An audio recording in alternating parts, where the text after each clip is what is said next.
Skill development కుంభకోణానికి సంబంధించి చంద్రబాబు గారికి 17A వర్తిస్తుందా లేదా అనే దాని మీద ద్విసభ్య ధర్మాసనం ఒక రకంగా భిన్నమైన వాదనలు అయితే వినిపించారు, భిన్నమైన తీర్పులు కూడా చెప్పారు. చివరికి చీఫ్ జస్టిస్ వరకు వెళ్ళింది ఈ వ్యవహారం. అసలు ఏం జరగబోతోంది, సెక్షన్ 17A విషయంలో చంద్రబాబు గారికి రిలీఫ్ దక్కబోతుందా లేదంటే మళ్ళీ ఇరుక్కునే అవకాశం ఎంతవరకు ఉంది? ఇదే అంశం మీద చర్చించే ప్రయత్నం చేద్దాం. Sir, justice Aniruddha Bose, justice Bela Trivedi ఒక రకంగా అంటే ఈ పరిస్థితి వస్తుందని ఎవరు ఊహించలేదేమో. ఎందుకు సెక్షన్ 17A మీద ద్విసభ్య ధర్మాసనం కూడా, అంటే మరి ఈ మాట వాడాలా లేదని నాకు తెలియదు, కన్ఫ్యూజ్ అయిందా? చట్టాలు అలా ఉన్నాయా, సెక్షన్లో అలా ఉందా? అసలు దానికి ఇప్పుడు బాబు గారి కేసుకి పొంతనే లేదు. బాబు గారి కేసుని యథాతథంగా కొనసాగించచ్చని ఇద్దరూ చెప్పారు. కేసు ఆపమని గాని కొట్టేయమని గాని ఏమీ లేదు. అసలు ఆపాల్సిన పని లేదని తేల్చి చెప్పేశారు ఇద్దరు కూడా. రిమాండ్ను కూడా ఓకే చేశారు. మ్యాజిస్ట్రేట్ ఇచ్చినటువంటి రిమాండ్ కరెక్టేనని చెప్పారు. హైకోర్టు ఇచ్చినటువంటి జడ్జిమెంట్ కరెక్టేనని చెప్పారు.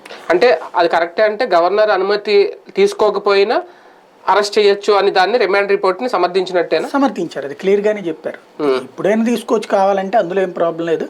17A ప్రాతిపదికన అరెస్ట్ ని ఆపడం కానీ, అరెస్ట్ రద్దు చేయడం కానీ, లేకపోతే రిమాండ్ ని రద్దు చేయడం కానీ కుదరదు. రిమాండ్ అరెస్ట్ అనేటువంటిది అదొక ప్రొసీజరు.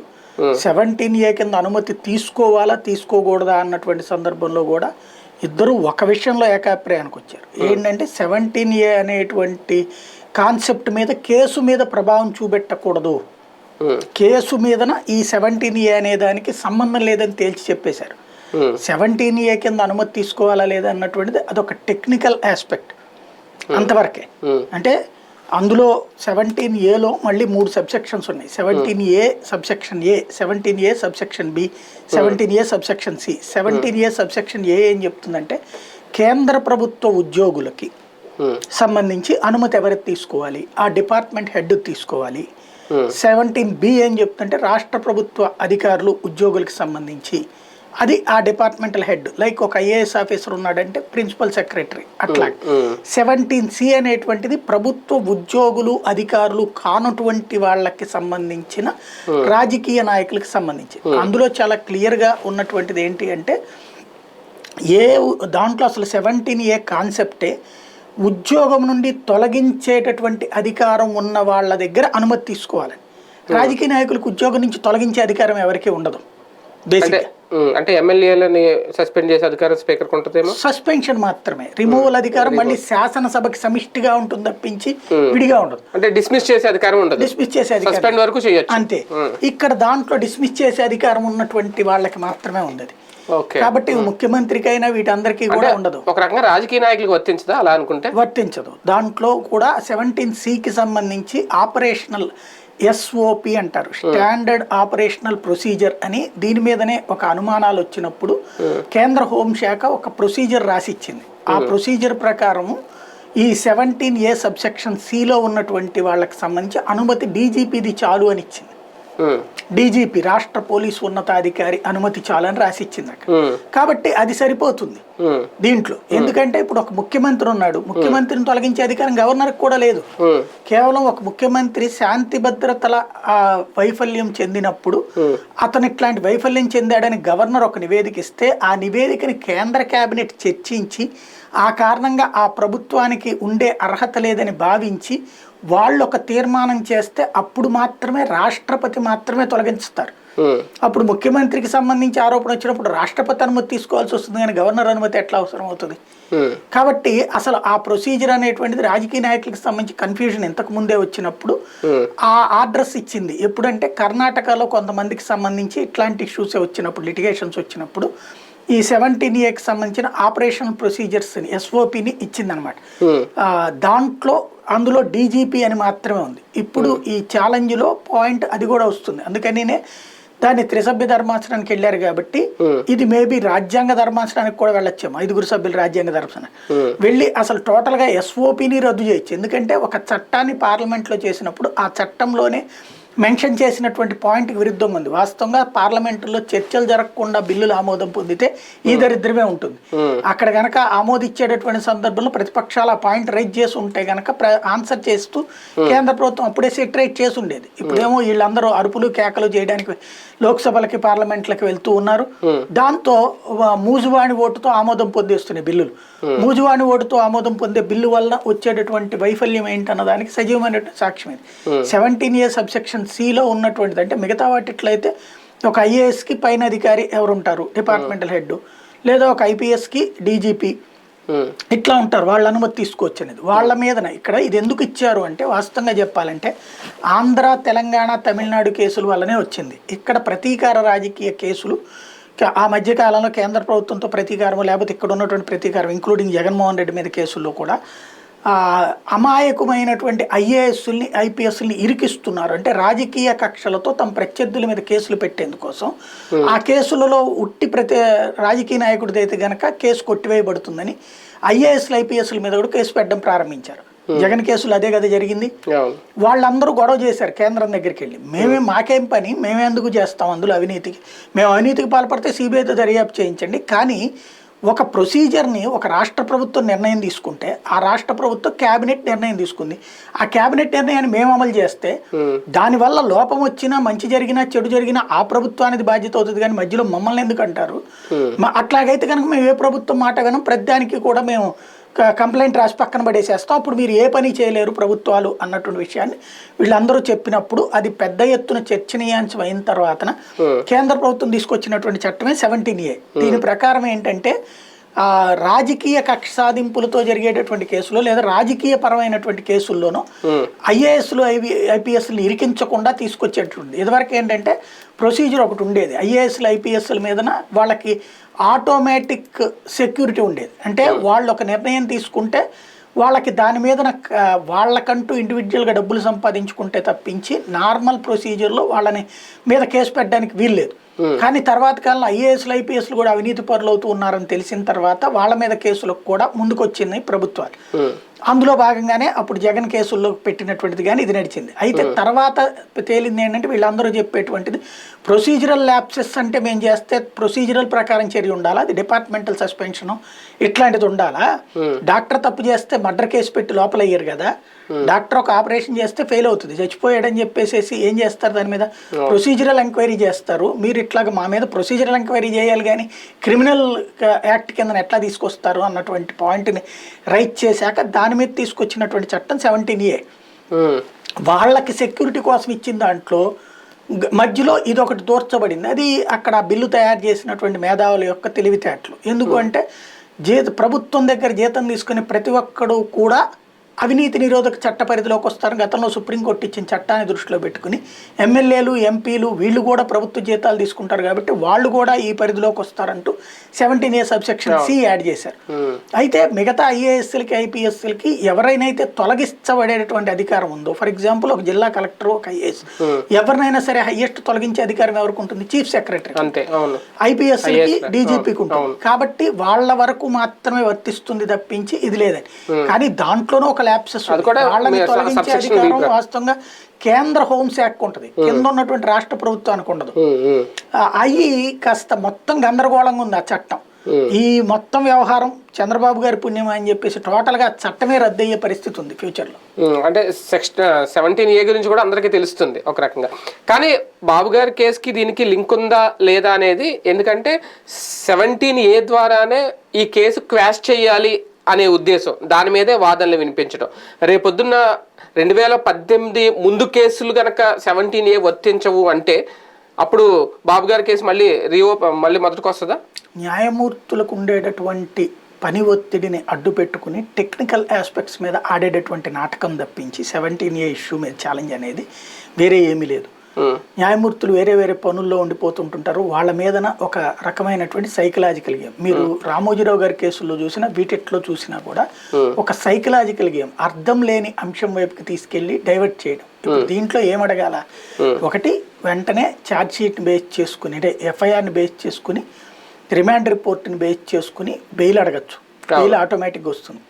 అలా కాకుండా కేసునే లేపేయించడం కోసం ఇప్పుడు ఈయన అంటే రిమాండ్ రిపోర్ట్ నే తప్పుపట్టడం, రిమాండ్ రిపోర్ట్ టోటల్ గా కేసే లేకుండా చేయాలనుకోవడం, అలా క్వాష్ అడగట్లేదు. రిమాండ్ అనేటువంటి దాన్ని టెక్నికల్ ఆస్పెక్ట్స్ మీద కొట్టేయమంటున్నారు. రిమాండ్ ను కొట్టేయమని అడగచ్చు, కానీ రిమాండ్ రిపోర్ట్ ని టెక్నికల్ ఆస్పెక్ట్స్ మీద కొట్టేయమంటాం. రిమాండ్ రిపోర్ట్ కొట్టేయమని క్వాష్ అడుగుతారు. ఎప్పుడంటే నాకే సంబంధం లేదు, ₹1 కూడా అక్కడ సాక్ష్యం లేదు కాబట్టి కొట్టేయండి అని అడిగేటువంటిది రిమాండ్ రిపోర్ట్ ని క్వాష్ అడగటం. కానీ ఇక్కడ వీళ్ళు అడుగుతున్నది ఏంటి, టెక్నికల్ ఆస్పెక్ట్స్. ఇప్పుడు రామోజీరావు గారి కేసులో ఎట్లా ఉంటది, అయ్యా ఒక స్టాండర్డ్ ప్రొసీజర్ ఉంది చిట్ ఫండ్స్ అన్నిటికీ. ఆ చిట్ ఫండ్స్ ప్రొసీజర్ ప్రకారం ప్రతి జిల్లాలో వాడు ఒక జిల్లాలో నువ్వు చిట్టేస్తున్నావు అంటే, ఫర్ ఎగ్జాంపుల్ కృష్ణా జిల్లాలో చిట్స్ వేస్తున్నావు అంటే, ఆ కృష్ణా జిల్లాలో ఉన్నటువంటి ఒక ప్రభుత్వ బ్యాంకులో ఈ ప్రజల నుండి వచ్చినటువంటి చిట్ అమౌంట్ అంతా డబ్బులు అక్కడ పెట్టుకోవాలి. ₹80 100కి, ₹20 పైన యాక్టివిటీస్ కి చేసుకోవాలి. ఇది ప్రొసీజర్, స్టాండర్డ్ ప్రొసీజర్. ఆ ప్రొసీజర్ పాటించట్లేదని కేసు పెడితే ఆ తర్వాత చూద్దాం, ముందు వచ్చేసేసి అసలు పొద్దున పూట వచ్చి కార్యాలయంలోకి ఎంటర్ అవ్వచ్చా, రాత్రిపూట్ల కార్యాలయంలోకి ఎంటర్ అవ్వచ్చా, అసలు మా రికార్డులు చూడొచ్చా లేదా, దీని మీద విచారించండి అని చెప్పి కోర్టులకు వెళ్ళారు. అదే సినిమాలో ఒకటి ఉంటది, ఆలీను వీళ్ళది ఒక కానిస్టేబుల్ ఒక దొంగను పట్టుకుని వస్తే అందులో ఎస్ఐ పాత్రధారి దగ్గరికి వెళ్ళిపోయి, దొంగ ఆడు కొంచెం అపర మేధావి అనమాట. ఆ దొంగ ఎస్ఐ దగ్గరికి వెళ్ళిపోయి, సార్ మీరు తర్వాత నేను దొంగతనం చేశానా లేదా తర్వాత సార్ నన్ను పట్టుకున్నాడు కొట్టాడో లేదా అడగండి సార్, ఇది మానవ హక్కుల ఉల్లంఘన కదా అంటే ఆ టైపులో ఇష్యూ డైవర్ట్ చేయడం అనమాట. నక్సలైట్లు కనుక దొరికేసినప్పుడు మానవ హక్కుల ఉల్లంఘన గురించి మాట్లాడతారు, దొరకనప్పుడే వీళ్ళేమో అందరినీ చంపేస్తుంటారు. అట్లాగే ఇక్కడ చంద్రబాబు గారి కేసులో ఏంటి, అసలు కేసు స్కిల్ డెవలప్మెంట్ కేసు అనేటువంటి దాంట్లో స్కిల్ అంటే మనందరిలో ఉన్నటువంటి తెలివితేటలు పెంచడానికి 5 సంవత్సరాల పాటు కేవలం 2 లక్షల మందికి నేర్పినట్టుగా ఉంది. కానీ దానికి పెట్టినటువంటి ఖర్చు ఎంత ఉంది, 400-500 కోట్లు. అంటే ఒక్కొక్కరికి ఎన్ని వేల రూపాయలు ఖర్చు పెట్టినట్టు, నిజంగా అది జరిగిందా అంటే నథింగ్. 5 రోజుల పాటు నేర్చుకుంటే ఇది. నేను ఇదివరకటి రోజుల్లో 10th క్లాస్ అయిపోయాక మాకు ఇంటర్మీడియట్ మధ్యలో గ్యాప్లో ఉండేటటువంటి సందర్భంలో లయన్స్ క్లబ్ వాళ్ళు కంప్యూటర్ ట్రైనింగ్ ఇన్స్టిట్యూట్స్ అని పెట్టేవాళ్ళు, 45 రోజుల్లో కంప్యూటర్ అని చెప్పి. నేను నేర్చుకున్నా. అంతా అయిపోయిన తర్వాత కంప్యూటర్లో వాళ్ళు ఏదేదో చెప్పారు, దాంట్లో C అంటారు, C++ అంటారు, ఏదేదో చెప్తారు. అంతా అయిపోయిన తర్వాత సీన్ కట్ చేస్తే నాకు సర్టిఫికేట్ కూడా వచ్చింది. కాకపోతే ఆ తర్వాత కంప్యూటర్ ఆపరేషన్ ఏంటనేది తెలియదు. అట్లాంటి సిస్టమ్ అనమాట ఇక్కడ. దాంట్లో వీళ్ళు ఇచ్చారు, తర్వాత చూస్తే ఏముందంటే ఏం తెలియదు ప్రాక్టికల్గా. 5 రోజులకు కూడా శిక్షణ శిబిరం కాగితం సంతకం ఇచ్చేసారు. దాన్ని ఏమనాలి, అసలు ఆ ప్రొసీజరే పెద్ద దుర్మార్గం. నిజంగా స్కిల్ అసలు నరేంద్ర మోడీ పథకం అది. ఏంటి ఎందుకు పెట్టారు అంటే, డిగ్రీ పూర్తయిన తర్వాత వాడు బయటకు వచ్చిన తర్వాత దేనికి పనికి రాకుండా పోతున్నాడు. ఎందుకని, మనం చదువుకున్నటువంటి పాఠ్యపుస్తకాలు, ఇప్పుడు నేను బీకామ్ చదివి నాకు కామర్స్లో లెక్కలు రాయడం ఎట్లాగో తెలుసు, లేకపోతే బ్యాంకింగ్ అకౌంట్స్ ఇవన్నీ తెలుసు, కానీ నాకు ఉద్యోగం అక్కడ రాదు. అక్కడికి వెళ్తే అసలు ఇవాళ ఆపరేషనల్ ప్రొసీజర్కి దానికి సంబంధం లేదు. నేను అదృష్టవశాత్తు ఈ ఫీల్డ్లోకి ఇటుకొచ్చేసాను కాబట్టి బాగానే ఉంది. కాబట్టి ఆ తర్వాత వేరే కోర్సెస్ చదివాను అనుకోండి, నడుస్తుంది. కానీ అక్కడ ఎట్లా ఉంది, ఇప్పుడు ఇక్కడ అంతే. స్కిల్ దాంట్లో వచ్చేటప్పటికి నరేంద్ర మోడీ పెట్టిన స్కీమ్ ఏంటంటే, డిగ్రీ చదువుతుండగానే వాళ్ళకి సంబంధిత ఇండస్ట్రీస్తో టైఅప్ అవడం. ఐటీఐ చదువుతుండగానే ఐటీఐ సంస్థలతో టైఅప్ అవడం. తద్వారా వాళ్ళ ఏ కంపెనీలతో అయితే వర్కింగ్ ఎక్స్పీరియన్స్ రావాలి. ఇక్కడ వర్కింగ్ ఎక్స్పీరియన్స్ అంటే, ఒక ఫ్యాక్టరీలోతో ఐటీఐ వాళ్ళు ట్రైనింగ్ అయితే ఆ ఫ్యాక్టరీలో మిషన్స్ ఎట్లా పనిచేస్తే వీళ్ళు ప్రత్యక్షంగా నేర్చుకుంటారు. తద్వారా వీళ్ళకి స్టైఫండ్ వస్తుంది, ప్లస్ ఆ కంపెనీ వాళ్ళకి నెక్స్ట్ ఒక ఉద్యోగి దొరుకుతాడు. గుజరాత్లో ప్రతి కంపెనీలో కూడా గుజరాత్ హైయెస్ట్ సక్సెస్ఫుల్ రేషియో ఎందుకయ్యా అంటే, ప్రతి కంపెనీ కూడా వాళ్ళ దగ్గరనే ఉన్న పిల్లలకి వాళ్లే పాఠాలు చెప్పిస్తారు, అందులో శిక్షణ ఇప్పిస్తారు. ఈ చదువులు పూర్తయ్యేటప్పుడు కొంతమంది అదే కంపెనీలో జాబ్లో చేరిపోతారు, లేదంటే వద్దనుకునే వాళ్ళు వేరే చోటకి వెళ్ళి జాయిన్ అయిపోతారు. ఎక్కువగా 100కి 70 మంది అక్కడే చేరిపోతారు. అంటే నెక్స్ట్ ఎంప్లాయ్మెంట్ కూడా అక్కడే దొరికేస్తుంది. అదే ప్రొసీజర్ దేశమంతా అయితే నిరుద్యోగిత సమస్య ఉండదు. ప్లస్ స్కిల్ బయటకు వచ్చాక ఇప్పుడు ఏం చేస్తున్నాం మనం, ఇక్కడ బీటెక్లు పూర్తయ్యాక వెళ్ళి అమీర్పేటల్లో, ఎల్బీ నగర్లో, కుకట్పల్లిలో కూర్చుని అక్కడ రోజుల తరబడి కూర్చోబెట్టుకుని ఫ్రంట్ డోరు బ్యాక్ డోరు ఉద్యోగాల కోసం అంటూ డబ్బులు తగలేసుకుని రోజుల తరబడి నేర్చుకోవాల్సి వస్తుంది. అదే అసలు కాలేజీలు చదువుతున్నప్పుడు వాళ్ళకి శిక్షణ ఇచ్చేస్తే ఆ తర్వాత బయటకు వచ్చేటప్పటికి డైరెక్ట్ గా ఎంప్లాయ్మెంట్ వచ్చేస్తుంది. ప్లస్ అక్కడ ఎప్పుడైతే ట్రైనింగ్ అవుతుంటారో ఈ కంపెనీల వాళ్ళు కూడా అక్కడికే వచ్చి చేర్చుకోవడానికి ఉంటుంది. ఇదివరకు క్యాంపస్ సెలక్షన్ జరిగాయి, ఈ మధ్యన క్యాంపస్ సెలక్షన్స్ ఎందుకు జరగట్లా, కూడా అందులో 10 మంది కూడా పనికి రావట్లేదు. కాబట్టి ఆ ప్రొసీజర్ కోసం స్కిల్ డెవలప్మెంట్ అనేటువంటి స్కీమ్ కేంద్ర ప్రభుత్వం పెట్టి కేంద్రం డబ్బులు ఇస్తుంటే ఆ డబ్బులు తీసేసుకుని 5 రోజులకి 6 రోజులకి ట్రైనింగ్ ఇచ్చేసినట్టు అని చెప్పి రాసుకొచ్చి బోగస్ కంపెనీలు అక్కడ పెట్టుకుని వచ్చేసి అదేమంటే ఆ మిషన్ ఏ మిషన్ ఉందంటాడు. మిషన్ ఉంటే ఉపయోగం, ఆ మిషన్తో ఏం ట్రైనింగ్ ఉంది, ఎవడు నేర్చుకున్నాడు? ప్లస్ ఇదంతా తెలియనీయకుండా జస్ట్ మ్యానిపులేటెడ్ పాలిటిక్స్ ప్రచారంతో నడుస్తూ వస్తున్నటువంటి సందర్భంలో ఇప్పుడు స్కిల్ డెవలప్మెంట్ కేసులో తేల్చాల్సింది ఏంటి? అసలు ఆ 250 కోట్ల రూపాయల వరకు ఆ సదరు కంపెనీ అసలు ముందు అన్నిటికంటే దరిద్రం ఇందులో సిమెన్స్ అనే కంపెనీ వాడు రాసి ఇచ్చాడు, అసలు నాకు సంబంధం లేదు అని. వీళ్ళు సిమెన్స్ అనినే చెప్తున్నారు ఇప్పటికీ. అసలైనటువంటి దొంగతనం లంజతనం దాగదంటారు. ఇక్కడ ఇది దాచేయటం అనమాట. అసలు ఇక్కడ జరిగినటువంటి బ్రోకరేజ్ పని ఏంటయ్యా అంటే అసలు విషయం జరిగింది ఏంటి, సిమెన్స్ అనేవాడికి దీనికి సంబంధం లేదు. సిమెన్స్ అనే కంపెనీ ఇక్కడ ఎవ్వడికి ట్రైనింగ్ ఇవ్వలేదు. సిమెన్స్ అనే కంపెనీ 3,000 కోట్ల రూపాయలు డబ్బులు ఇస్తుంది, 3,300 కోట్ల రూపాయలని ఇక్కడ 375 కోట్ల రూపాయలు రిలీజ్ చేశారు. కానీ సిమెన్స్ అనే కంపెనీ నాకు వీడికి సంబంధం లేదు అని చెప్పింది. ఇక్కడ జీవోలో వచ్చిందేమో సిమెన్స్ కంపెనీకి అని చెప్పి ఒప్పందం వచ్చేటప్పటికి మధ్యలో ఆ డిజిటెక్ అనేటువంటి మరి అసలు జీవోలో ఉన్నటువంటి వాడితో కాకుండా వేరే వాడితో ఎవరితోనో ఒప్పందం చేసుకుంటే అంతకు మించిన క్రైమ్ ఏంటి? అదే అతిపెద్ద నేరం కదా. పోనీ ఇదేమంటాడంటే ఇది సిమెన్స్ వాడు అనుబంధ సంస్థ అంటాడా? సిమెన్స్ వాడు నాకే అనుబంధం లేదురా నాయన అని ఆడి చెప్తున్నా సరే అంటే నీవాడేలే నువ్వు ముసుగు కూర్చో అని వాడిని దబాయిస్తే ఎట్లాగా నువ్వు? అసలు నేరం తెలిసి జరిగిన నేరం ఇది. ప్లస్ ఆ చంద్రకాంత్ షా అనేటువంటి వాడు మా దగ్గరికి డబ్బులు వచ్చినాయండి, ఆ వచ్చిన వాటిని నేను బోగస్ కంపెనీలకు ఇచ్చామని ఓపెన్గా చెప్తున్నాడు. దాని మీద స్వయంగా జిఎస్టీ డిపార్ట్మెంట్ ఇదే ఆ రోజున ఈడీ క్లియర్గా ఎన్ని బోగస్ కంపెనీలకి ఎన్ని కోట్ల రూపాయలు చెప్పుకుని డబ్బులు వెళ్ళినాయి అన్నది డీటెయిల్డ్ మ్యాప్ వేసి ఇచ్చింది. అయినా కూడా అవన్నీ ఇక్కడ విచారణ జరగని ఎట్లా? ఇక్కడ విచారణ జరగాల్సిందేంటి దాని మీదన. దాంట్లో చంద్రబాబుకి డబ్బులు వచ్చినట్టు ఇంకా ఈడీ నిరూపించలేదు. దాని వరకు క్వాష్ అడగచ్చు. అదడకుండా అసలు కుంభకోణమే జరగలేదని చెప్పడం ద్వారా భవిష్యత్తులో కూడా చుట్టుకోకుండా జాగ్రత్త పడే ప్రయత్నం ఇది 17 అన్నటువంటి అంశం. కానీ జస్టిస్ బెలాయం త్రివేది ఇచ్చిన తీర్పులో ఒక పాయింట్ ఏంటంటే 2018 తర్వాత జరిగిన సవరణ ఏదైతే ఉందో 17A సంబంధించి దాన్ని ఆ సవరణని ఈ అవినీతి నిరోధక చట్టానికి ముడిపెట్టలేము అని చెప్పడం. అలాగే ఎవరైనా అవినీతికి ఎవరైతే పాల్పడతారో, నేరాలకు ఎవరైతే పాల్పడతారో వాళ్ళకైతే సెక్షన్ 17A రక్షణగా ఉండకూడదు అనేది కూడా ఆయన ఇచ్చిన తీర్పులో ఆమె ఇచ్చిన తీర్పులో ఉంది. అంటే ఏంటి దాని ఉద్దేశం? దీనికి ఆపాదించకూడదనా లేదంటే రక్షణగా ఉండకూడదు ఈ 17A ఈయనకి అని? అది చాలా క్లియర్ గా చెప్పింది ఏంటంటే ఈ చట్టం రాకముందు జరిగిన అవినీతికి ఈ చట్టం వర్తించదు అని చెప్పింది. ఈ చట్టం రాకముందు జరిగిన అవినీతి అని ఆవిడ కన్ఫర్మ్ చేస్తుంది అక్కడ. ఓకే, చట్టం రాకముందు జరిగినటువంటి అవినీతికి ఈ చట్టం ద్వారా రక్షణ కుదరదని చెప్పింది నెంబర్ 1. రెండోది అంటే అవినీతి అభియోగాన్ని అంటే అవినీతి అని పూర్తిగా రుజువు చేయటం కాదు, అవినీతి ఆరోపణల్ని దీని కిందకి వర్తించద్దని చెప్తోంది. రెండో పాయింట్ ఏంటంటే అసలు ఏ చట్టం చేసినా అవినీతి పరులను కాపాడడానికి చట్టాలు ఉండవు. ఈవెన్ అనిరుద్ధ బోస్ అయినా అదే చెప్తున్నాడు. అయితే ఇక్కడ చట్టం చేయబడింది కాబట్టి ఆ చట్ట ప్రొసీజర్స్ ఇప్పుడు ఛాలెంజ్ చేస్తున్నది ప్రశాంత్ భూషణ్ టోటల్ చట్టాన్ని రద్దు చేయమని. అది రద్దు అయ్యేంత వరకు చట్టం ఉంది, చట్ట పరిరక్షకులు న్యాయ వ్యవస్థ. కాబట్టి ఆ చట్టం ఎవరికి అన్నటువంటి ప్రతి చట్టానికి ఒక మూల సూత్రం ఉంటుంది, ఎందుకోసం ఒక చట్టాన్ని రూపొందించేది అనేది. ఆ మూల సూత్రం ఏంటి? అవినీతి ఆరోపణల పేరుతో అమాయకులని శిక్షించకూడదు అన్నటువంటిది.